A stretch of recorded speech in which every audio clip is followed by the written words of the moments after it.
Hi guys, you are welcome to our last project for ALX Software Engineering Specialization track. So this is ALX Times. It's an article stroke news platform where you can get timely updates, expert opinion, and in-depth analysis. These are the latest articles we have on the platform, the featured articles. You can also filter your articles by their categories. For example, I might just click on medicine and it will fetch me all the articles on medicine.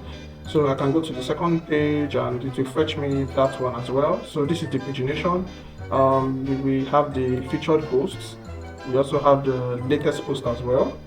So we have the about page and we also have the contact page. So this website is fully mobile responsive for all the pages on Shift I, and you can see what it looks like on mobile. So this is the footer as well. This is the footer, and if I should close this, you can see the website is fully mobile responsive. Now we have two other sites to this website. This is the login page, this is the register page. This is me going back to the home now. I'm not logged in on this particular web browser, so I have the register and the login buttons here. But because I'm logged in on this particular browser, I have my account. So if I should click on my account, all the articles I have created will be seen over here. This is the second page, the third page. All the articles are paginated. If I want to create a new article using this markdown editor, I can expand the editor or contract it. I have the banner file select over here. Then I have to fill in the article and the category. I can view my activity logs as a user. Then I can also check my profile, change my email, my password, then log out. Okay, just click on this button and I'm logged out. So we have one last part to this software. We have the backend. This is the backend over here.